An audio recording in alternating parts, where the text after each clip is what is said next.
हमारे देश की आज़ादी की पहली लड़ाई के तौर पर 1857 को याद किया जाता है, लेकिन 1857 को विद्रोह क्यों कहा जाता है? इसको क्रांति क्यों नहीं कहते? या फिर 1789 में जो फ्रांसीसी क्रांति हुई दूसरी तरफ, उसे इतना बड़ा क्यों माना जाता है और उसे विद्रोह की जगह क्रांति क्यों कहा जाता है? आज के इस वीडियो में आप इतिहास के सबसे ज्यादा गलत समझे जाने वाले 3 शब्दों का कंफ्यूजन खत्म करेंगे: विद्रोह, आंदोलन और क्रांति। जब हम इतिहास के पन्नों को पलटते हैं तो हमारा सामना बड़ी बड़ी घटनाओं से होता है, बड़ी लड़ाइयों से होता है, बड़े बदलावों से होता है, और इन सभी इवेंट्स को एक नाम दिया जाता है। ये वो नाम होता है जो उस इवेंट के पूरे कैरेक्टर को और उसके स्कोप को तय करता है। ये वो शब्द हैं जो कई बार कंफ्यूजन भी क्रिएट करते हैं। इसमें सबसे ज्यादा कंफ्यूजन होता है 3 शब्दों में: विद्रोह, क्रांति और आंदोलन में। अब देखो, ये तीनों ही शब्द बदलाव लाने की एक कोशिश को दिखाते हैं। ये तीनों ही शब्द सत्ता से टकराव को दिखाते हैं, लेकिन इन तीनों का मतलब और इनके रिजल्ट का अंतर जमीन और आसमान का हो जाता है। भारत का 1857 हो या फ्रांस का 1789, दोनों में हिंसा हुई, दोनों में मौजूद सत्ता को चुनौती दी गई, दोनों ने इतिहास का रुख बदलना चाहा, लेकिन एक को रिवोल्ट कहा गया तो दूसरे को रेवोल्यूशन कहा गया। अब यही सवाल इस वीडियो की जान भी है, क्योंकि जब आप इन तीनों का फर्क समझेंगे तब आपको समझ आएगा कि बदलाव सिर्फ गुस्से से नहीं आता। बदलाव एक आइडियोलॉजी, एक ब्लूप्रिंट और एक नए सिस्टम की सोच से आता है। आज के इस वीडियो में मैं आपको विद्रोह, क्रांति, इन सब का मतलब बताऊंगा और इनके बीच में अंतर भी बताऊंगा। आपको पता चलेगा कि कब एक गुस्सा एक विद्रोह बनता है, कब वो विद्रोह एक क्रांति का रूप लेता है, और कब एक विचार एक बहुत बड़े आंदोलन में बदल जाता है। तो वीडियो को पूरा देखिएगा, क्योंकि अपना इतिहास नहीं जानोगे तो खुद को कैसे पहचानोगे। वीडियो को शुरू करने से पहले मैं आपको बता दूं कि ये तीनों ही शब्द एक ही रास्ते के 3 पड़ाव हैं। यानी कि अगर एक रास्ता आप सोचो तो एक के बाद एक इनका नंबर आता है। तो हम एक एक करके तीनों की खासियतों को गहराई से समझने की कोशिश करते हैं। विद्रोह ये एक अचानक, लोकलाइज्ड और अक्सर हिंसक रिएक्शन होता है। ये किसी इमीडिएट अन्याय या फिर ग्रीवांस के खिलाफ पैदा होता है, और इसका मकसद होता है उस टाइम की अथॉरिटी को हटाना या अपनी पुरानी स्थिति को वापस पाना। एक तरह से ये रैपिड आउटबर्स्ट है जो अक्सर अनऑर्गेनाइज्ड होता है।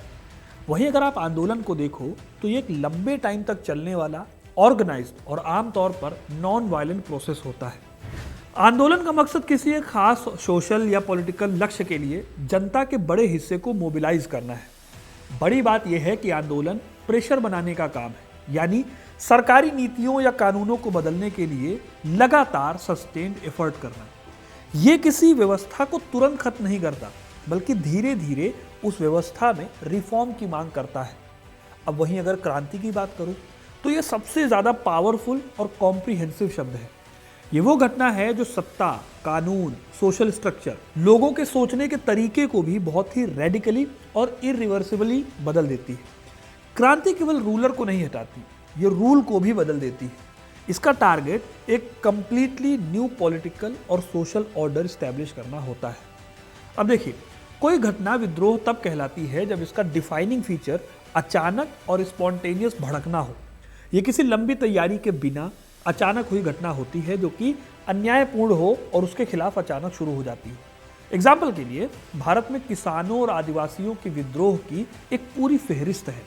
जैसे कि एग्जाम्पल के लिए संथाल विद्रोह 1855-56 में भागलपुर और राजमहल की पहाड़ियों में रहने वाले संथाल आदिवासियों ने ईस्ट इंडिया कंपनी के जमींदारों और साहूकारों के खिलाफ विद्रोह किया, क्योंकि ब्रिटिश कानूनों ने उनकी जमीनें छीन ली थी। जब उनका गुस्सा हद से ज्यादा बढ़ गया तो उन्होंने अपने 2 नेताओं सिद्धू और कानू मुर्मू के नेतृत्व में विद्रोह किया। संथाल विद्रोह की तरह विद्रोह अक्सर जो होते हैं वो अनऑर्गेनाइज्ड होते हैं। नेतृत्व यानी लीडरशिप जो है इनकी वो बिखरी हुई होती है और अक्सर टेम्परेरी होती है। अलग अलग एरियाज में लोकल चीफ या अचानक उभरने वाले जो फिगर्स या नेता होते हैं वो नेतृत्व को संभाल लेते हैं। इन नेताओं के बीच में ना तो कोई यूनिफाइड कमांड स्ट्रक्चर होता है, ना ही वो एक दूसरे के प्रति रिस्पॉन्सिबल होते हैं। हर कोई अपने क्षेत्र के लोकल ग्रीवांसेस के लिए लड़ रहा होता है। जैसे संथाल विद्रोह के केस में आप देखो तो सिद्धू कानू के नेतृत्व में विद्रोह चल रहा था, लेकिन ये दोनों पूरे देश के नेता नहीं थे। ये विद्रोह इस बात को मानकर चल रहा था कि अंग्रेज़ों पर हमला करके वो अपनी ज़मीन को वापस ले लेंगे, लेकिन ऐसा नहीं हो पाया। अंग्रेज़ ज़्यादातर ताकतवर थे, इसलिए ब्रिटिश सेना ने इस विद्रोह को बेरहमी से कुचल दिया। यहाँ समझने वाली सबसे इम्पॉर्टेंट बात यह है कि एक विद्रोह अक्सर हिंसक और विनाशकारी होता है, लेकिन वो जो मौजूदा सिस्टम है उसको जड़ से नहीं उखाड़ पाता। इसके अलावा विद्रोह के पास कोई क्लियर कट आइडियोलॉजिकल ब्लूप्रिंट नहीं होता। इसका जो फोकस है वो केवल मौजूदा शोषण को खत्म करना होता है। वो सत्ता को हटाना तो चाहते हैं, लेकिन उनके पास ये क्लियर कट आइडिया नहीं होता कि सिस्टम को हटाने के बाद क्या होगा। मतलब ये कि जितने भी विद्रोही समूह हैं उनमें कोई कंसेंसस नहीं होता। इसे आप इस तरह से भी समझ सकते हो कि विद्रोह अभिमन्यु की तरह चक्रव्यूह में घुसना तो जानता है, लेकिन उससे बाहर निकलना नहीं जानता। कुल मिलाकर जो विद्रोह है वो वैक्यूम को भरना नहीं चाहता, केवल उस सिस्टम को तोड़ना चाहता है जो उन्हें सता रहा है। जैसे कि 1857 के विद्रोह को आप इमेजिन करो। अगर ये कामयाब हो जाता तो क्या भारत एक लोकतांत्रिक देश बन जाता? पॉसिबिलिटी कम है, क्योंकि उस समय तक राजशाही ही थी जो मोटे तौर पर पूरे देश में चल रही थी। बहुत ज़्यादा चांसेस हैं कि शासन चलाने वाले लोग बदल जाते, लेकिन गद्दी जो है वो वही की वही रहती। ऐसे ही अगर सपोर्ट ग्रुप की बात करें तो विद्रोह के मामले में जो समर्थन होता है वो अक्सर लोकल और रीजनल होता है। एक क्षेत्र का विद्रोही दूसरे क्षेत्र के विद्रोही से प्रॉपरली कनेक्टेड नहीं होता। यही वजह है कि ये विद्रोह कभी भी नेशनल लेवल पर एक कोहेसिव शेप नहीं ले पाता। बुरे रूलर को हटाना, लगाम कम करना या किसी अपमान का बदला लेना ही विद्रोह का ज़्यादातर असली मकसद होता है। यही वजह है कि इसका जो अंजाम है वो भी आमतौर पर बहुत बड़ा नहीं होता। या तो ये जल्दी ही क्रश कर दिया जाता है, या फिर अगर ये कामयाब होता भी है तो ये केवल रूलर को बदल देता है या कुछ माइनर कंसेशन पा लेता है, लेकिन फंडामेंटल पावर स्ट्रक्चर जो है, जो सत्ता चल रही है, उस पर कोई असर नहीं पड़ता। इस तरह से विद्रोह अपने आप में बनी हुई सत्ता के खिलाफ जनता की एक वायलेंट कंप्लेन होता है, ना कि कोई पॉलिटिकल चैप्टर शुरू करने का डिक्लेरेशन होता है। अब आते हैं आंदोलन पर। आंदोलन एक अलग तरह की सोशल एनर्जी को दिखाता है। किसी भी आंदोलन की पहली पहचान है इसका लंबा टाइम स्पैन या फिर सस्टेन्ड ड्यूरेशन, यानी कि ये कुछ दिनों से लेकर दशकों तक भी चल सकता है। इसकी वजह यह है कि आंदोलन का मकसद तुरंत अपनी बात मनवाने की जल्दी की बजाय पब्लिक ओपिनियन या सरकारी पॉलिसी पर लगातार प्रेशर बनाना होता है। जो आंदोलन है वो एक लंबे टाइम से चलने वाला वेल प्लान्ड और अक्सर नॉन वायलेंट प्रोसेस होता है। अगर बात करें लीडरशिप की तो हर एक मूवमेंट यानी आंदोलन की अपनी एक ऑर्गेनाइज्ड लीडरशिप होती है। इतिहास के पन्ने पलटे हैं तो Gandhi, Martin Luther king junior या फिर नेल्सन मंडेला, इस तरह के नेताओं ने अपने आंदोलनों को एक सेंट्रलाइज्ड स्ट्रक्चर दिया जिससे वो डिसिप्लिन और कंसिस्टेंसी बनाए रख सकें और उसका उनको फायदा भी मिला। मूवमेंट की एक और खासियत है मास मोबिलाइजेशन, लेकिन ये मोबिलाइजेशन केवल इमोशन पर बेस्ड नहीं होता, बल्कि एक शेयर्ड बिलीफ यानी साझा विश्वास और स्ट्रेटजी पर बेस्ड होता है। यहाँ लोग एक पहले से तय किए गए गोल के लिए अपनी बिजी लाइफ से टाइम निकालकर जुड़ते हैं, इसीलिए आंदोलन काफ़ी इंपॉर्टेंट हो जाता है। आंदोलन की एक और बड़ी खासियत है इसका प्रेशर बेस्ड पॉलिटिक्स का होना। इसमें होता यह है कि सरकार पर प्रेशर बनाने के लिए स्ट्राइक्स, बायकॉट, मार्चेस, पिटीशन और सिविल डिसोबीडियंसेस जैसे तरीकों का इस्तेमाल होता है। ये वो तरीके हैं जो सत्ता को अंदर से बदलने पर मजबूर कर देते हैं। ज़्यादातर बड़े मूवमेंट्स में हिंसा नहीं होती। एक बात और याद रखने लायक है कि आंदोलन का पर्पस जो है ना वो हमेशा रिफॉर्म करना होता है। ये अक्सर समाज की किसी खास हिस्से जैसे कि महिलाओं के अधिकार की बात हो गई, मजदूरों की हक की बात हो गई, ये सब करता है। हालांकि एक एक्सेप्शन भी है। भारत का क्विट इंडिया मूवमेंट या सिविल डिसोबीडियंस मूवमेंट जो था वो आंदोलन से सत्ता को उखाड़ फेंकने का बेस्ट एग्जाम्पल है। यहाँ पर लक्ष्य ये था कि ब्रिटिश रूल को हटा दिया जाए, लेकिन जो स्ट्रेटजी थी वो पीसफुल मास प्रेशर पर आधारित थी, जिससे कि सिस्टम में एक परमानेंट शिफ्ट लाया जा सके। अब ये सारी बातें सुनकर आपके दिमाग में कोई रिसेंट आंदोलन आया? आप में से बहुत सारे लोगों के मन में किसान आंदोलन की इमेज बनी होगी, आई एम श्योर। 3 कानूनों के खिलाफ चलने वाला ये लंबा आंदोलन जहां पर किसानों ने मोटे तौर पर अहिंसा का प्रदर्शन किया और सरकार से अपनी बातें मनवाई, अंततः सरकार को ये 3 कानून वापस लेने पड़े। अब आखिर में हम बात कर लेते हैं रेवोल्यूशन की, जो कि इस वीडियो का हाई पॉइंट भी है। रेवोल्यूशन या क्रांति सबसे ताकतवर और कॉम्प्रिहेंसिव शब्द है। रेवोल्यूशन शब्द सत्ता, समाज और व्यवस्था में पूरी तरह से बदलाव के लिए इस्तेमाल होता है, जिसका मेन मतलब है रेडिकल ट्रांसफॉर्मेशन। रेवोल्यूशन की सबसे बड़ी खासियत ये है कि ये आइडियोलॉजी ड्रिवन होता है। मतलब ये कि हर महान क्रांति के पीछे एनलाइटनमेंट, राष्ट्रवाद यानी नेशनलिज्म, लिबरलिज्म या मार्क्सिज्म, इस तरह की कोई ना कोई पावरफुल फिलॉसफी या आइडियोलॉजी रहती है। ये फिलॉसफी ही लोगों को लड़ने की वजह और नए सिस्टम की होप देती है। क्रांति भी आंदोलन की तरह मास मोबिलाइजेशन पर बेस्ड होती है, लेकिन ये मोबिलाइजेशन केवल किसी लोकल इशू के लिए नहीं होता, बल्कि नेशनल इश्यूज और यूनिवर्सल प्रिंसिपल पर बेस्ड होता है। अब एग्जाम्पल के लिए देखिए, फ्रांस की क्रांति के दौरान लिबर्टी, इक्वेलिटी और फ्रेटर्निटी, इन सब के लिए लड़ाई लड़ी जा रही थी। तो सवाल आता है कि क्या सिर्फ राजा को हटाकर क्रांति हो जाती है? देखिए, क्रांति का मकसद सिर्फ रूलर या रिजीम को हटाना नहीं होता, बल्कि पुरानी सत्ता और पुरानी व्यवस्था दोनों का दी एंड करना होता है। यह मोनार्की को खत्म करके रिपब्लिक लाती है, फ्यूडल सिस्टम को खत्म करके कैपिटलिज्म या सोशलिज्म लाती है। यानी कि रेवोल्यूशन नए पॉलिटिकल फ्रेमवर्क को खड़ा करने का भी काम करता है। अक्सर इस मामले में नया संविधान भी लाया जाता है। ये बदलाव जो है ये सिर्फ सुपरफिशियल नहीं होता, बल्कि फंडामेंटल होता है, यानी नींव से लाया जाता है। इसमें इंस्टीट्यूशंस बनते हैं जैसे कि जुडिशरी, आर्मी, एजुकेशन सिस्टम और यहाँ तक कि जो सिटीजनशिप के नियम होते हैं वो सब भी पूरी तरह से बदल जाते हैं। रेवोल्यूशन का रिजल्ट या इसकी सबसे बड़ी खासियत है, अक्सर क्रांति का रिजल्ट इरिवर्सिबल होता है, यानी कि पुराने सिस्टम में वापस लौटने की पॉसिबिलिटी लगभग खत्म हो जाती है, क्योंकि जो सोशल फैब्रिक है वो ही पूरी तरह से बदल कर नया बुन दिया जाता है। इसीलिए रेवोल्यूशन शब्द कुछ ऐसे ट्रांसफॉर्मेशन के लिए रिजर्व्ड है जो कंप्लीट, आइडियोलॉजिकल और सिस्टमेटिक हो। अब इन सारी बातों को सुनने के बाद आप अंदाज़ा लगा पाए होंगे कि आखिर क्यों 1857 के अपराइजिंग को विद्रोह कहा जाता है।